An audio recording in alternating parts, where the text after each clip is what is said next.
Science की दुनिया में कभी इनको दूसरी कायनात में जाने का रास्ता कहा जाता है तो कभी इनको मौत का गड्ढा कहा जाता है। क्या ब्लैक होल के पीछे हजारों गहरे राज छुपे हैं या फिर ये एक सिर्फ सितारा ही है। इस सितारे का जिक्र आज से 1400 साल पहले कुरान पाक में किया गया है, जिसको साइंसदानों ने अब आकर 21वीं सदी में खोजा।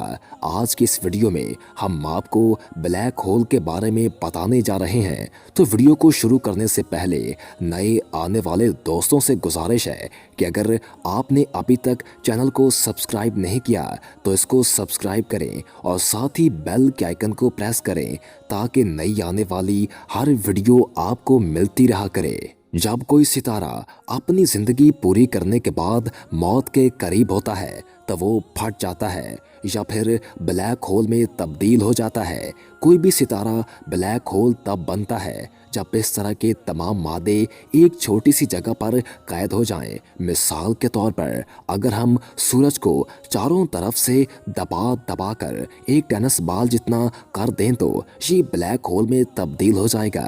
ब्लैक होल में इंतहाई छोटी सी जगह पर इतने ज़्यादा मादे होने की वजह से इनकी कशिश इतनी होती है कि वो रोशनी तक को भी निगल जाते हैं। ब्लैक होल इस कदर ताकतवर होता है कि पूरे का पूरा सितारा ही निकल जाता है। साइंसदानों के मुताबिक ब्लैक होल एक आसमान से दूसरे आसमान तक का रास्ता होते हैं और इस बात को 1400 साल पहले कुरान करीम में बताया जा चुका है। अल्लाह ताला कुरान पाक में फरमाते हैं, आसमान और तारे की कसम, और तुम्हें क्या मालूम कि तारे क्या है। ये वो सितारा है जो साकिब है। दोस्तों, साकिब अरबी ज़बान में आर पार सुराख को कहते हैं और दूध की धार की मानद रोशनी को भी साकिब कहते हैं। कुरान मजीद में इस सितारे की दो खूबियाँ बयान की गई हैं। पहली ये कि वो तारिक है यानी रास्ता, और दूसरी साकिब होना। साइंसदानों के मुताबिक भी ब्लैक होल में से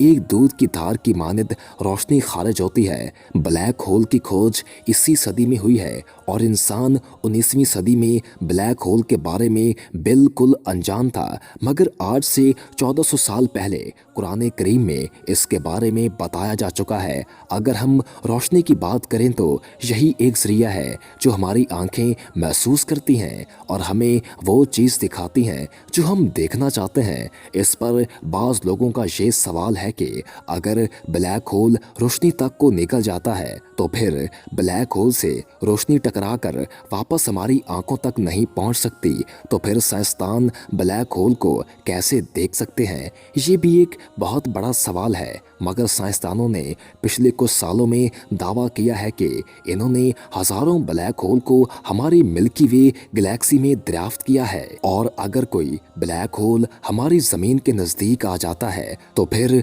हमारी ज़मीन निडल की तरह होकर इसमें समा जाएगी।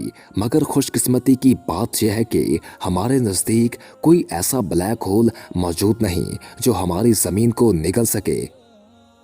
दोस्तों, उम्मीद है आपको हमारी आज की वीडियो बहुत अच्छी लगी होगी। अगर आपको हमारी वीडियो पसंद आई है तो हमारे चैनल को सब्सक्राइब करें और साथ ही बेल के आइकन को प्रेस करें ताकि नई आने वाली हर वीडियो आपको मिलती रहा करे।